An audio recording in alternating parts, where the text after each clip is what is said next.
Welcome to Bahati, talking about real issues that are affecting you as an individual. Insights about financial and personal growth, plus better relationships. And now, Bahati. Yes, welcome my people, a community of trailblazers, people that are going to leave no stone unturned this year, and people that are on mission. Number one, to grow, that they will be able to grow others. To transform, that they will be able to transform others. We're not here just to keep taking and taking and taking. Yes, we are feeding our souls. We are getting better. We are growing. We are evolving. But we are doing all this so that we'll be able to hold another person's hand. That is a promise that you should be able to give to me, to yourself, and to be able to help other people as well. So as we start this particular episode, I just want us to, number one, put in mind that our prayer, most importantly, is the battle against delay and against stagnation. Because so many people have suffered stagnation. So many people have stayed in the same place for so long, on the same pond, and we have excuses, and we have gotten used to the surrounding, and we have gotten used to how it was, how it is, and we think that is how forever it's going to be. But get it from me, nothing is still, nothing is stagnant, and everything that is stagnant, that means that there is no growth at all and there is no hope, and I don't want to us to be in that predicament, okay? And so as we begin our prayer and your prayer, and I know that each one of us, and I don't mind which denomination you subscribe to or religious affiliation, we believe in God, and we believe in God who loves us, who wants to grow, who wants us to be better, who wants us to be successful, and who wants us to be significant. So Exodus 14 to 8, that is NKJV, is what I'm reading, says that the Lord will fight for you, and you shall hold your peace. And the Lord said to Moses, why do you cry to me? Tell the children of Israel to go forward, but lift up the rod and stretch out your hand over the sea and divide it. And the children of Israel shall go on dry ground through the midst of the sea. And indeed I will harden the hearts of Egyptians, and they shall follow them. So I will gain honor over Pharaoh and over all his army, his chariots and his horsemen. Then the Egyptians shall know that I am the Lord when I have gained honor for myself over Pharaoh, his chariots, and his horsemen. Okay? And my prayer is that you will look critically when it says that, why do you cry to me? Tell the children of Israel to go forward.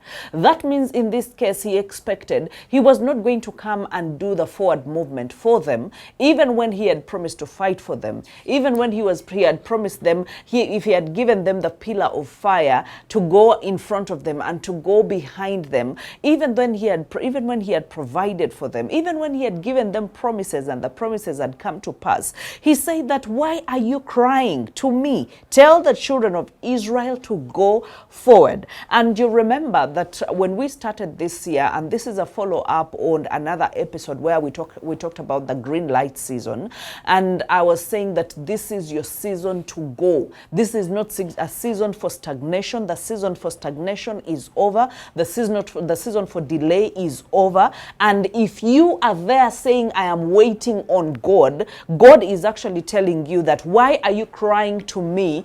Go forward and start that business. Go forward and plant that ministry. Go forward and do whatever it is that you need to do in order to make an advancement, in order to make a forward movement, in order to break camp and be able to make a breakthrough in your life. So I need you to be able to look into your life. My prayer is that God will give you the courage to know that the fear will always be there, but in spite of the fear, you have to keep going, and that is the courage that God is clothing you with, the boldness, the assertiveness. Do not stay in one place, to not compromise, but to go forward. You have cried to the Lord for so long. You have prayed to the Lord for so long. You have fasted. Some of us are still fasting and calling on the name of the Lord, but guess what? We are not static. We are not just saying, you know what, let him come and do these things for us. We are praying for divine direction so we can know exactly what we are meant to do, in which season, how to do it, so that we are not stagnant in our lives, okay? So that is my prayer for you today. And even as we dive into what we are going to talk about, it's exactly in the same line. There are so many of us that have been stuck at the junction, at the crossroad for so long. It could even be a traffic light for so long. The green lights are coming, but when the green lights come, there is a way we think that these green lights are for other people. Okay, they are for other people. They are not for us. And that is where I beseech you that as we go through this episode, as we go through this chat, that you'll be able to pick up the courage to know that it is your season for forward movement. I know God gets the glory from it. I know that you actually get the victory because he fights our battles and we actually get the victory. But how he fights our battles, and on that note, there is something I put down here, and I think it has to do with something that what God wants to do through us. I want to get it so that I can say it exactly as I actually put it down, is that he can't with us. Okay? As in his power, God can do everything. God can do everything because the earth and everything in it is his. Okay? But when it comes to us humans and where we have to go and the journeys that we have to take and the development and the success, what he does is, it's not that he can't, but he won't. Why? Because what he wants more than anything is a partnership between you and him. For you to be able to hook into him, to hook into his infinite power and be able to do the things that you could never have done as a human being if you didn't have the grace, if you didn't have the power, and if you didn't have God backing you up. That is why we all believe in God. That is why even when a thief goes to steal, he is praying that, oh God, help me that they will not see me. Because then he's thinking, my power can stop somewhere, but I think this God has the power to make me invisible so that I can be able to steal unnoticed and that my mission will be successful. And I'm not saying that is good, but you can see that every single person, every single human being knows that God has an infinite power, but God in his infinite power. And that is why I'm telling you, he could have created this earth. He could have enjoyed this earth on his own. He could have created the animals and everything in it. But he says that he created a man in his own image, gave him an understanding, gave him functionality, gave him a brain, gave him a vision, gave him a dream, gave him potential and abilities. Okay, that means he made you a co-creator, and that means that you are responsible for creating the life that you are supposed to live. And guess what? The life that God predestined for us. That means he has a clear picture of what he wants your life to look like, but he has given you the responsibility to create that life. I hope you understand me, and I hope we move together. He has given you the ability. He has given you the responsibility. That means he seeks for a partnership with you. He just doesn't want to lift you. And that is why when we read some of these passages, we don't get the proper interpretation, because when he says that he lifts the lowly, he lifts the despised, he lifts the abandoned and the rejected from where they are, and he makes them sit with the officials, he doesn't mean that he's going to come like a crane. Do you understand a crane? A crane that usually lifts big stones at the quarries.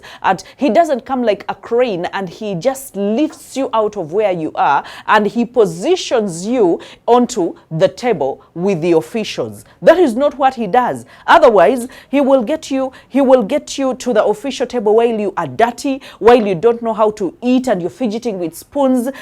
So if God wants to promote you, he takes you onto a journey of partnership with you so that you can be able to learn, so that you can be able to get accustomed, to get used to certain things. He will take you through patience. He will break you through certain seasons. He will mold you. He will bring people, mentors that will try to mold you, that he will create the patience, the resilience, the etiquette that you need, because on the tables of the royalty and the officials, you come with etiquette, you come clean, you don't come with all the filth, you don't come with all the dirt, you don't come with all the negative mindset, you don't come with everything else. That means he takes you on a journey of partnership to take you through everything so that you can be a refined object or as a refined person that by the time you get to the table of the officials, the table of the royalty, you are a person that fits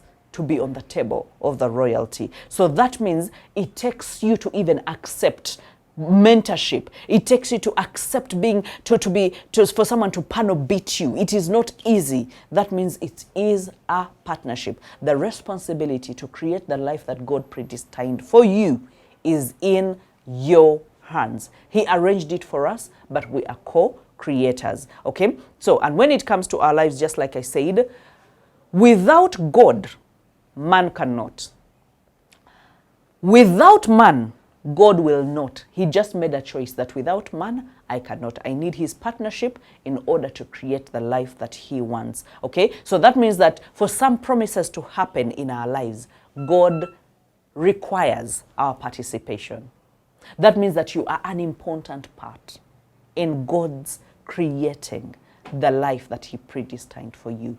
He requires your participation. Okay, so the quality of our lives is determined by knowing what our responsibility is and what our role is in this. What he said that, you know what, by the time I try to get into the water, when the angel comes and stirs up the water, I take long because there is no one to help me. There is no one to help me. But you realize that he had been at the pond, the Bible talks about 38 years. 38 years. He is at the pond, sick, disabled. By the time a man requires or needs other people to be able to throw him into the water, that means he's disabled, he's incapacitated. He cannot do it himself. And that is why I talked about a visionless life at some point. And I said that a visionless life requires that you become dependent on other people to be able to help you to even make a forward movement. So that means you need to have a vision for your life. You need to know your responsibility. You need to know what is required of you and in this partnership in order to make a forward movement, to get out of stagnation and to get out of that place so that you're not stuck at the crossroad, at the traffic lights for the longest time. Because some of us miss our seasons. Some of us miss our seasons. But our God is gracious that he brings those seasons back. Okay, so if you missed the season, God is gracious that he will bring the season. He will bring the season back. But again, you don't need to miss a season. Can you be able to be vigilant? Can you look at the lights, okay, to know that, okay, now this is my sign to go. And if your sign comes and you have to go, can you be able to accelerate? Can you drive? Can you go? I told you last time, God is not going to get into the car to drive for you. That means you have to drive that car and keep going. So you need to be able to know the cues, and you need to know that you're not going to take God's responsibility, but you have to stick to your responsibility and let God do his. So this time, today, what we are talking about is our responsibility. That is what we are talking about. 2024 is your turn, okay? 2024 is the season for you to go. 2024 is the season that breaks stagnation and the continuous cycles that have been happening in your life. And if you're able to take that, if you're able to own it, if you're able to make it your responsibility, that is why you need to plan. That is why you need to have a vision. That is why people are creating vision boards. That is why people are talking about strategies. That is why people are talking about strategies, how to make more sales in their businesses. That means, so everyone is out there doing so many things to make sure that they plan for this year. Why? Because they don't want to stay in stagnation, because they are in a battle with delay and stagnation. Everyone on this earth is in a battle, direct battle with delay and stagnation. Some of us are praying. Some of us, we are praying, not just praying. I'm not only praying and fasting and seeking God's guidance. I'm also strategizing. I'm also planning. I'm also getting on ground, hitting the ground going. I'm also re-strategizing the things that did not happen last year. So what are you doing? Okay, know your participation and make sure that you actually participate. So let's just dive in right there. Why do people spend many years at the crossroads? Why have you spent many years at the crossroad? Why have you spent so many years at the traffic light, for example, where the red lights are coming on, the orange lights are coming on, and the green lights are coming on. And one of the reasons that I found so vividly by looking at my immediate community of the people that are in the mentorship class, the people that are on Hold My Hand, the people that are on Life Without Limits platform, all the people that are in my platforms are in my community, and you are free to come and join any of my communities. We are doing a great job advancing for the kingdom and making sure that we are making money while at it and making sure that we're impacting lives while at it. Number one of them is that people are distracted from the light because they have prioritized other people's priorities. And I think I have said this and I will say it again. I will say this and I will say it again. If you are at the traffic light, let me just give an example back to the lady of the issue of the blood, that she had made up her mind and said that if I can only touch the hem of the garment of Jesus, I will be healed. And all of a sudden, someone came, and this person also maybe had a sickness, and because they didn't know what this person was up to, everyone that was there was up to something, because people were literally hitting themselves and fixing themselves and making sure they pave a way to make sure that they get to Jesus. So if someone else had come and just got, maybe they had their baby and they were so sick and they were like, you know what, in order for me to advance and get to him, let me just get this baby and give it to someone. And maybe this person came and got their baby and gave it to this sick woman with the issue of the blood so that they can make a forward movement very quickly and get to Jesus. That means if the woman of the issue of the blood had held on to the baby, I was like, now I don't know, they will actually press this baby. Now I can't go into the crowd. My first instinct, my plan was to go and touch the hem of Jesus, but now this other person has given me their bags to take care of, or has given me their baby to take care of. So you see how sometimes we prioritize other people's, because by the time they left you with their luggage and their baby is because they prioritized their own lives in order to get to where they want to get. But because you didn't show them the urgency, you didn't show them the assertiveness that I'm not here to take care of anyone's luggage, I'm not here to take care of anyone's baby, I am here to fight my own battle. I am participating in my own healing. So I am not going to press the brakes. I am not going to stop my dreams because I need to take care of another person's priority. And that is what we have done.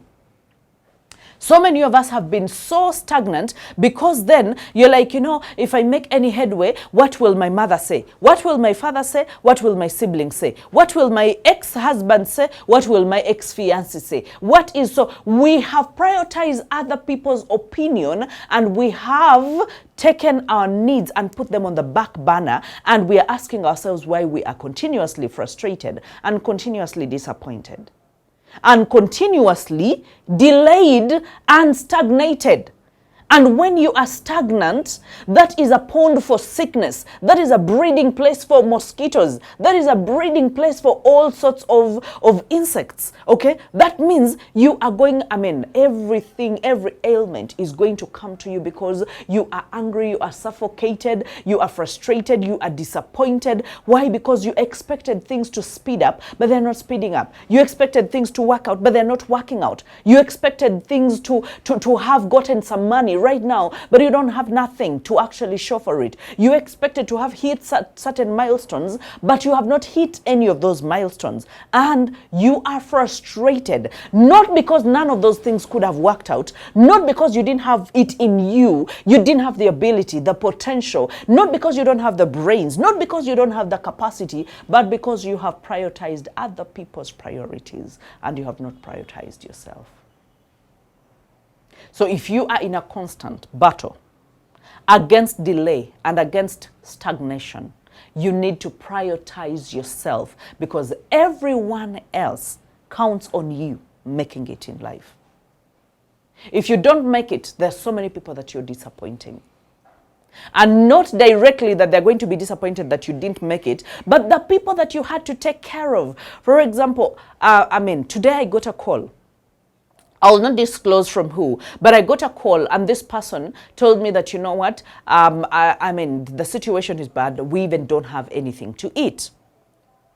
And I remember just thinking, going back 17 or 20 years ago, when I actually couldn't even afford. And it just dawned on me. I was like, if this person had called me, and this person is so important in my life, if they had called me at a stage in my life, like back then when things were bad, I would have been giving them an answer of, I even don't know, we're in the same situation. The beginning of the year is not so easy, so I don't think I can actually help out.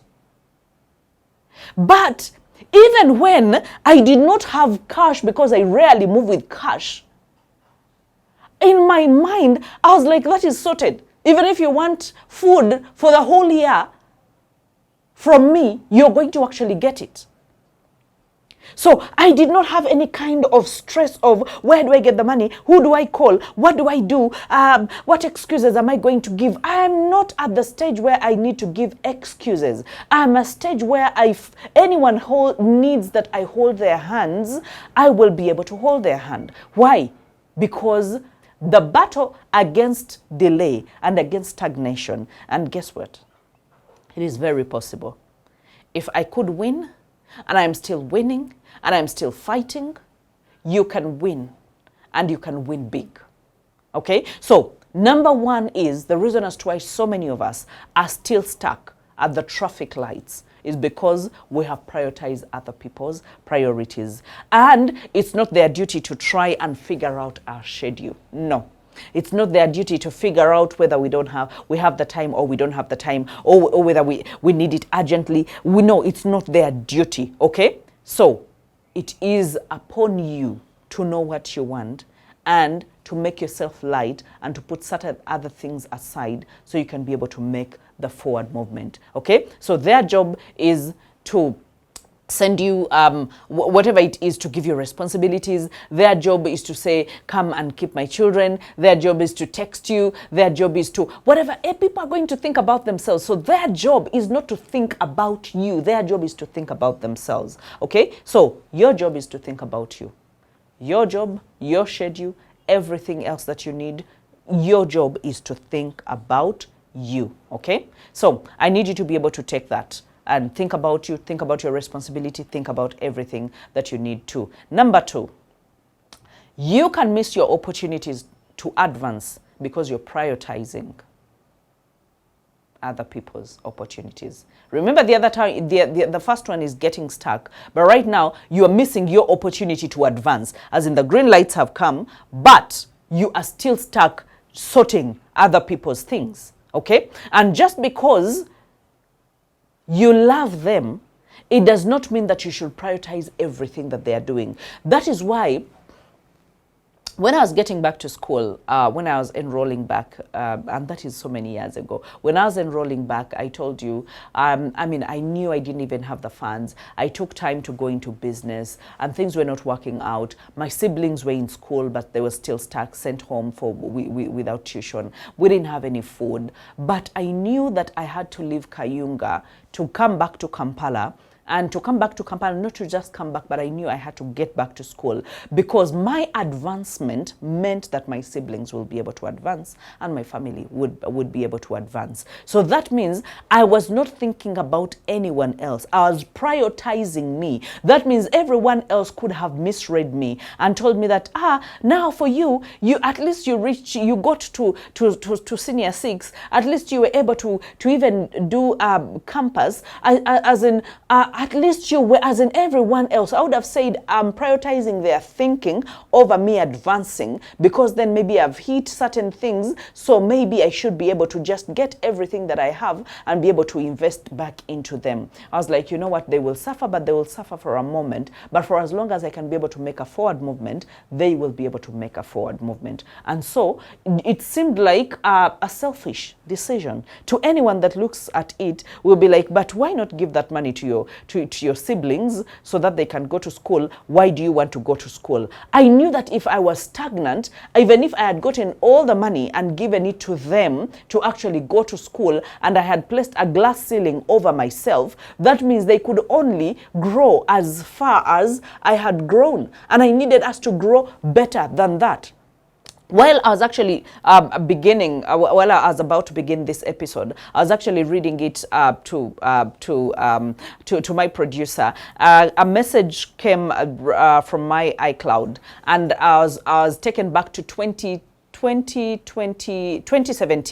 2017, I was writing a message on my sister's birthday, and it was on the 18th of August, His Gloria's birthday. And I was writing to her that I was telling her that I remember back then when we used to pray and fast for what life could be, because we were in a very, very bad situation. And I was telling her, look at where we are and how far we have come. We are here, we are happy, and God has been so good to me. And I was telling her that I was praying for her, but that touched my heart, just popping up in my iCloud. I was like, you know what, this has been a journey, this has been a race. We have not backed out of this race. We have been stagnant, and we have been progressing and resilient. We have not stood still to be stagnant and to say we are waiting on God. We said we are waiting on God while we are working, while we are advancing, while we are studying, while we are doing the things that we are supposed to actually do. Okay, so I need you to take into account that other people have needs. Okay, you also have needs. You need to be assertive. And I think I should be able to plan to talk about assertiveness, because some of us, especially as Christians or people that believe in God, usually believe that, humility, we usually mix the two things, humility and assertiveness. We feel like if you're supposed to be humble, you're not supposed to be assertive. You are supposed to be assertive about your needs, about your growth, about your advancement, because so many people are tied to your destiny. You are a destiny helper to so many people, and so if you are stagnant, you're not actually helping anyone. Okay, so invite people to come so that we can be able to finish this up together. I believe that this is a growth journey worth taking, and I'm so glad that we are on this journey together.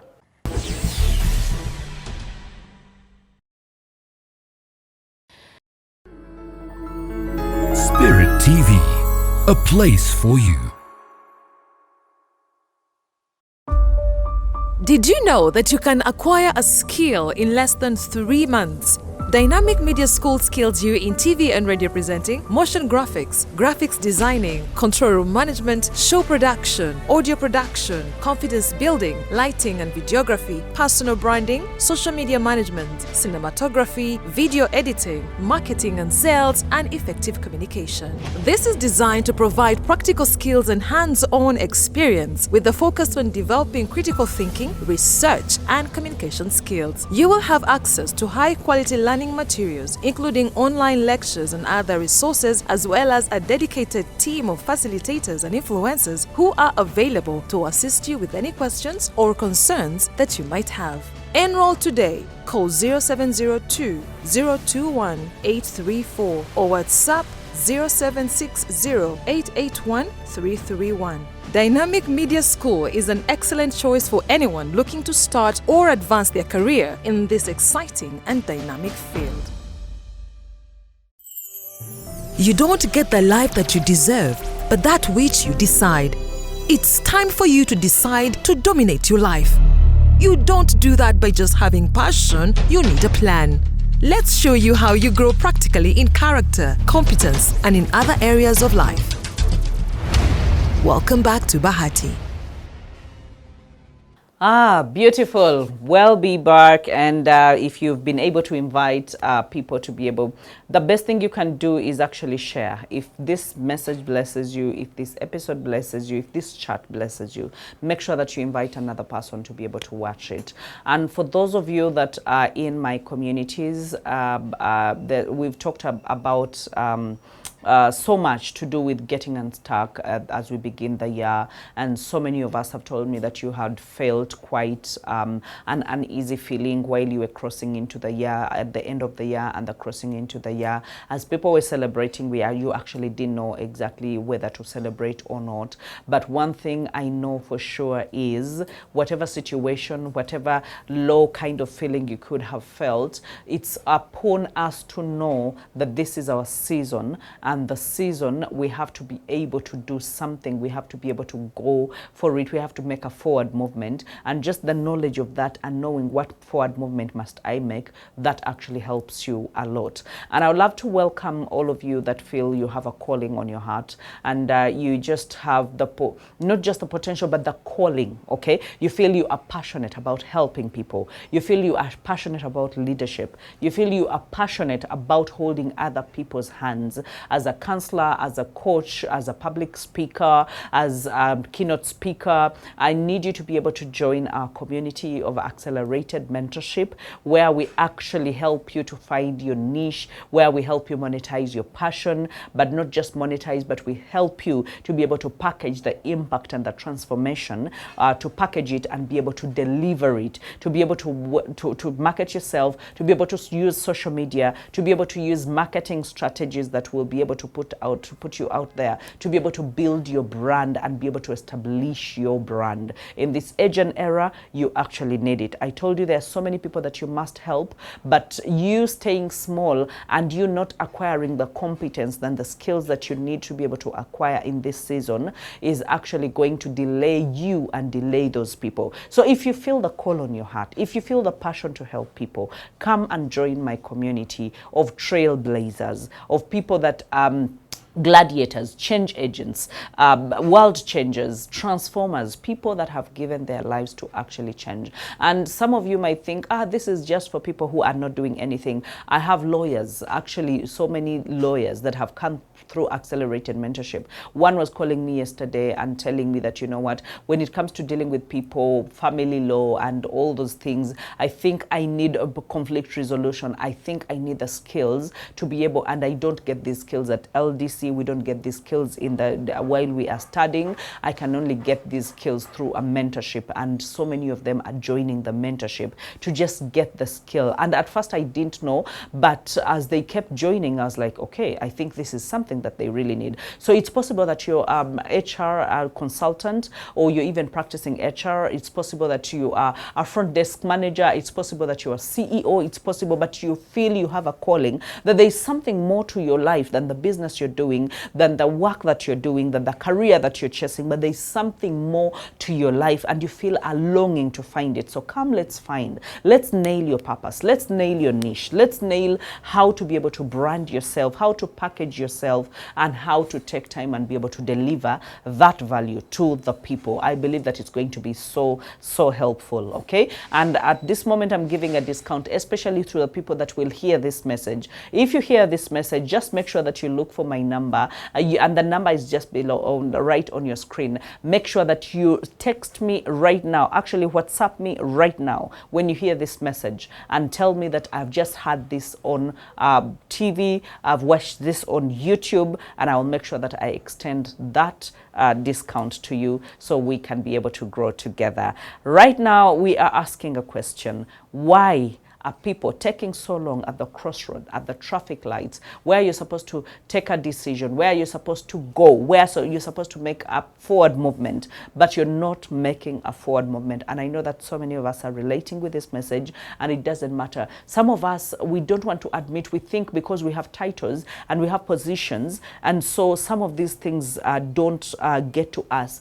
I am so vulnerable with my communities, and I decided to be very vulnerable with you. If you have ever felt stagnant, I have ever felt stagnant, and not too long ago. There are so many seasons in my life in the past year where I felt stagnated, where I felt I need to make a forward movement, where I felt the need to pray and seek God for a direction, where I felt like I had stayed in one place for a longer time and I just needed to jumpstart myself. So all of us feel that, whether you are the greatest, whether you're the president, whether you're anyone, all of us at some point feel that. Okay, so that is why I don't want you to get lost in other people's feelings, just like we were talking about, that some people miss their opportunities to advance because they're prioritizing other people's issues and feelings. Okay, other people's issues and feelings. How are they going to look at it? How are they going to take it? How are they going? No, they should be able to respect you enough to be able to prioritize yourself and your needs and the things that you need to be able to do,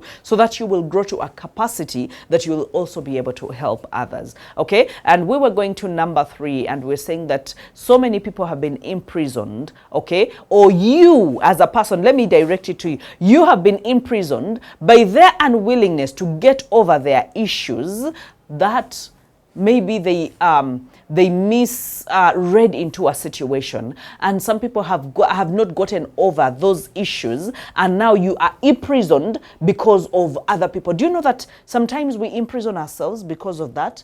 Other people have read it otherwise, or other people have the unwillingness to get over it, okay? And so you're like, you know what, I'm just going to remain small so that they don't feel bad. So you shrink yourself and your needs to advance so that other people will not feel bad.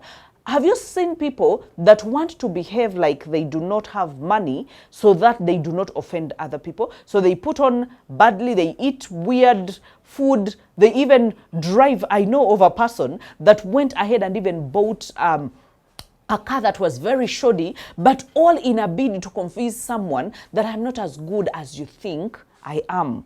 And in my heart, I'm like, if you have to edit your life and shrink your life in order to maintain some people in your life, it's not worth it.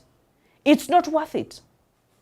So like now, if I advance, there are people that have told me, if I advance, and some ladies, if I advance in education and my man is not a degree holder, but I need to actually go on ahead and do masters or do, I mean, they will feel bad. So I might as well leave it at that. And I asked someone, okay, what would it mean for you to actually take on the masters that you want to do? What do you envision? And this person told me that it will be an automatic increment to the money that I earn and the projects that I do. And I told her, okay, so do you need that money in your family? I was like, yes, because the income that we hold right now, even when I earn more than my husband right now, the lady told me that the income is not enough. So I thought that by doing the masters, I will actually be able to bring in a bit more money. And so that is why I brought it a suggestion, but I see that he's not taking it well.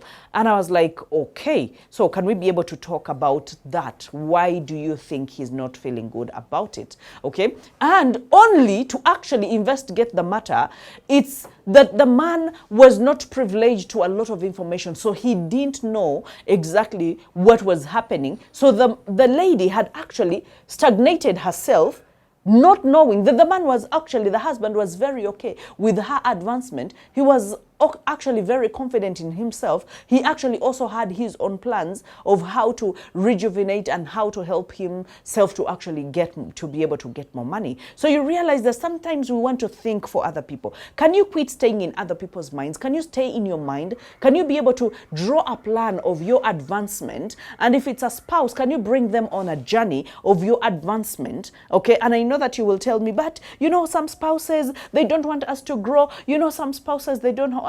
That is different. Then let's talk about why they actually wouldn't want that. Okay, but in the first place, can you be able to plan? And I like it so much, the way John Maxwell puts it. Do you have a plan for your personal growth? Do you have a plan for your personal growth? Now, some of us, we don't have plans because we think our personal growth and advancement is going to be looked down upon by others, or it's going to hurt other people. So we are not able to advance, okay? So you've not moved on because you're prioritizing other people's priorities. They have confused you prioritizing them with prioritizing their priorities. And just because you love them does not mean you should be able to just cocoon yourself and not break out or break even or even make a forward movement. Let me tell you, a love where there is no growth is a love that is stagnant and a love that is painful. A marriage where there is no growth And growth does not mean that you grow into liking the same things necessarily. It's possible that you actually grow on your own, you grow in your own aspirations, in your own visions, in your own dreams, in your own, but you are growing. And let me tell you, the moment the two of you are growing, actually you have a much better relationship, a much better marriage. But if one, and I think it's my husband that mentioned it some time back, I think when we had a coach experience, the last coach experience, and say that, let me tell you, if you grow as a lady and your man is not growing, woe unto you, because that marriage is going to be bitter. And if a man is growing and you leave the woman behind, before you know it, you don't have conversation. Like you feel like your intelligence and your intellectual capabilities and conversations are high here, and you feel like they are reasoning like, you know, like a grasshopper. They are not reasoning at the same wavelength. And so that is a recipe for disaster, because the moment you do not have the same kind of conversations and you cannot see eye to eye,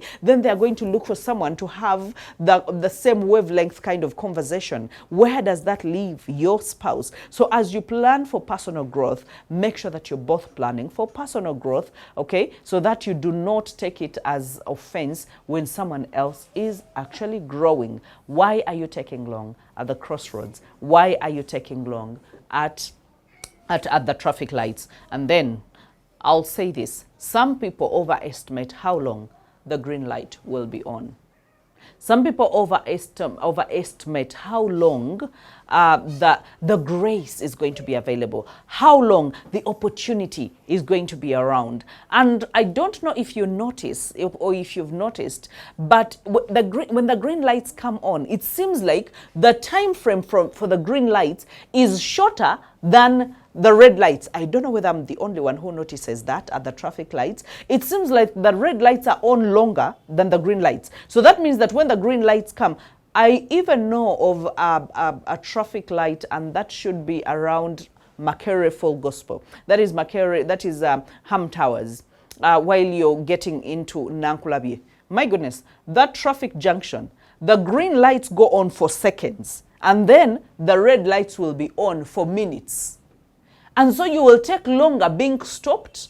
And when they open the way or the green lights come on, it's barely 3 cars that can move until the red lights come on. And I'm like, who does that? I thought it should be in equal measure. I don't know how that is measured. I don't know who does those things, whether they can be able to adjust them and change them, or the intention or do them like that. So the moment you overestimate how long the green light is going to be on, you realize you're going to drive sluggishly.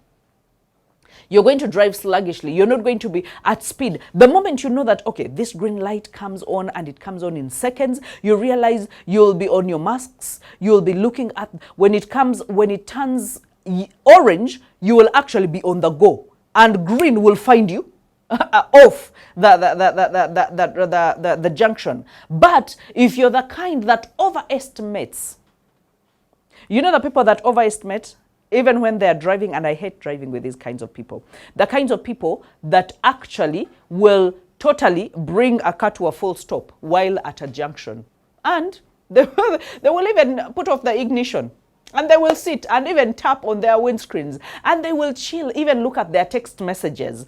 I mean, we are not here forever. We are not here for even 10 hours or even 10 minutes or even 15 minutes. Why are you turning off? Why? Okay, so when you overestimate how long the green light is going to be on, that is why you want to start, that is why you want to take your time, that is why you want to first look for things you have to look for in the car, that is why you first want to finish the text message you were texting, that is why, because you think the green lights are going to be forever. The green lights are not forever. The season for advancement, the opportunity for advancement does not linger forever. It lingers for some seconds. It lingers for some minutes. And that means you have to be able to to participate. You have to be able to be alert. You have to be vigilant so that you can be able to make the forward movement that you need to make. So to me, it feels that the green lights are shorter than the red lights, okay? And so don't miss your window. Don't miss your window. And some of us think, yes, God brings back the opportunities. Yes, God brings back the opportunity. For example, when I was going back to campus, I mean, yes, it was an opportunity, but I went to, I should have been around 29, going back for a bachelor's, and I was studying with literally 20-year-olds and 21-year-olds, and you see how 20-year-olds can be, while you are 29 and 30, you are with a 21-year-old. Yes, the window can come, but when the window comes around, yes, use it and seize the moment as well. But I need you to be able to be vigilant so that you do not miss your first window. Do not miss your first window, because sometimes even when the chance comes back, it does not come back the same. Even when the chance comes back, it does not come. You remember Joshua when he said that, God, please give me my mountain, that I'm still as strong as I was at 45. At 95, I'm still as strong as I was at 45. So you realize that sometimes the opportunities, it takes convincing for you to convince someone that even when I am 50, I still need that job. Even when I am this, I still need that opportunity. Because people now are gauging your strength, your availability. Now you have a mature family. Now you have more needs. Even when we are employing, by the way, we are looking at those things, then we are like, ha, this person has a family of 5 children and they're in school and you know all these things. How can I even suggest to pay them this amount of money? That is why some people will look at you and say you're overqualified for this job. Not because you're overqualified, because everyone would want someone who is qualified. But sometimes we are afraid you need more money than we can offer. So we are like, you know what, we should look for any reason to actually give you. So I need you to be able to tap into the window that you have.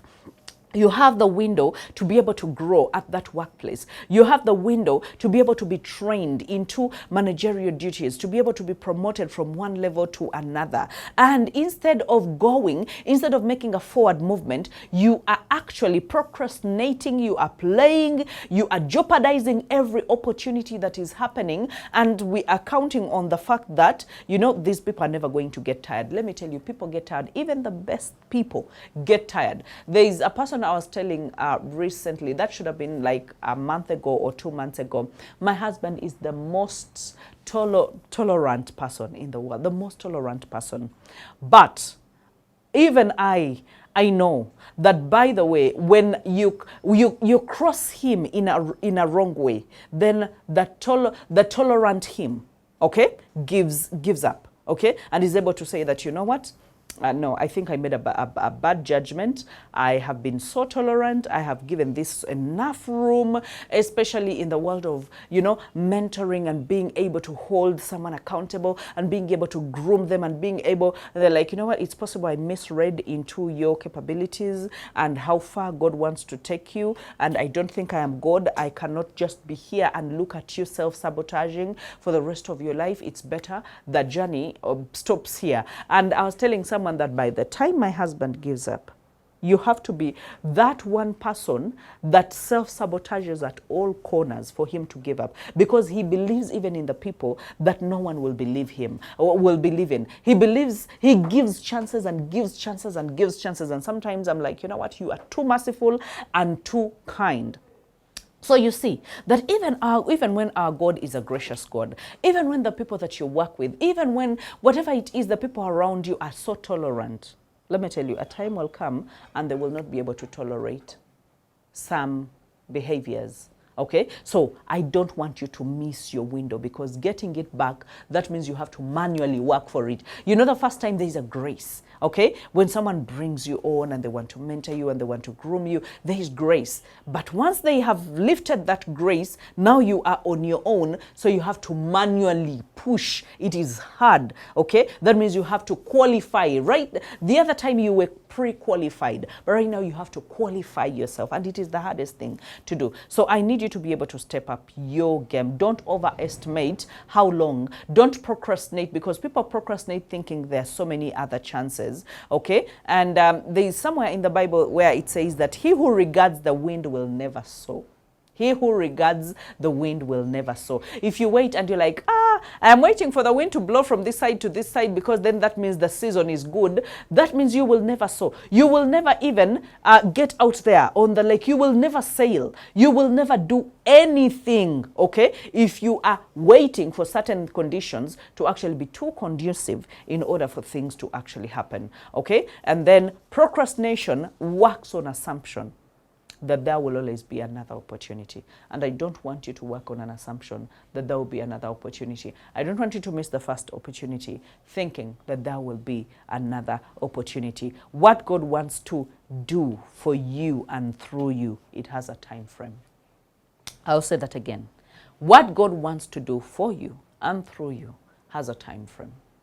And if it has a time frame, that means if God says this is the time, if he has given you the green light, if he has said go, if he has said move, and according to the scripture that we read in Exodus, where it said that, why are you crying unto me? Tell the children of Israel to go forward, okay? When he says go, he has said go because he has a plan in place. Because he said, Amen, I'm going to do this for my glory. And I'm going to harden their hearts. They're going to follow you into the Red Sea. But of course, it wasn't saying that exactly in the scripture. But what he meant is the chariots, the horsemen are going to follow you into the Red Sea. And that is where when the children of Israel were telling Moses that, oh, look, the big army, the chariots, the horsemen and all that. And he says that stand still and see my salvation in the hand of the living. And then he said that get the rod and divide the waters. And then he said that I am the God and the Lord, and I want to show them that I am the Lord, that I will harden their hearts, that they will follow even through the Red Sea. God waited until the children of Israel were just out of the Red Sea, and he held the walls apart. He held the water apart. And guess what? The children, the Egyptians thought that just like these people have had an opportunity to get over and to cross over from the Red Sea, that they were all going to have the same opportunity. But guess what? The waters came and covered them. And that was the end of a huge army. And God proved himself God. But remember, if you procrastinate, if God tells you, use the rod and divide the waters, why are you crying unto me? Tell the children of Israel to make a forward movement. That means there is a window, there is a grace, there is a green light for you. This is a season of green light. Go. If you say there will be another opportunity, then that is you. And the very last one is, if there is a season for everything, if there is a season for everything, seasons must be seized. If there is a time frame, time frames must be seized. So that means this season is for you. You have to seize it, okay? How you seize it is, do everything that is within your responsibility, okay? We talked about that. If you don't know, go back and begin this message afresh, okay? There's things that are within your docket of responsibility. Make sure that you do them. Plant, make sure that you pray, make sure that you fast, make sure that you open the business, make sure that you start the family, make sure that you go and apply for the job, make sure that do everything that is in your power, okay, and leave everything else that is not in your power. Because if it is in God's power, he's willing to partner with you to bring it to its accomplishment. But he does not expect that he's just going to lift you off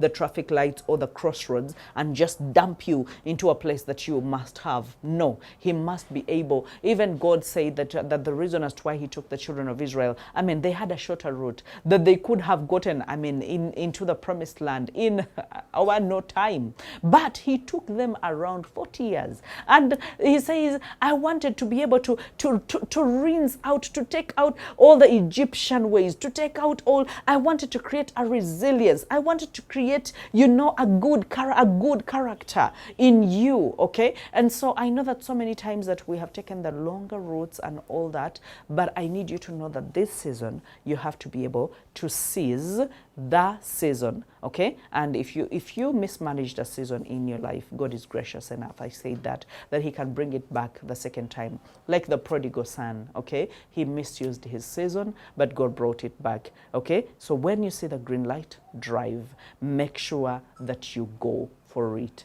God has given you the grace, and the odds are not against you. No.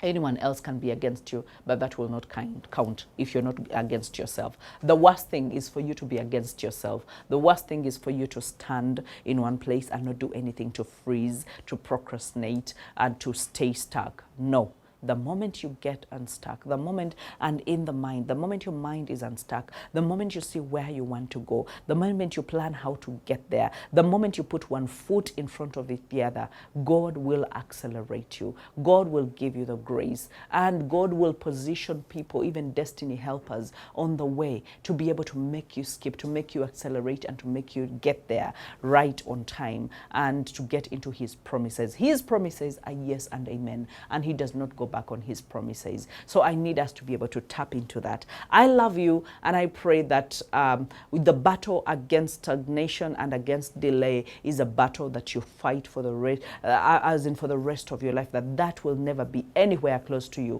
not to your children, not to your descendants, not to the fourth generation. That the God who blesses you and blesses you to the fourth generation is the same God that will be able to actually hold you in His hands and be able to help you to participate and go to greater lengths than you've ever known. I love you. Bless you.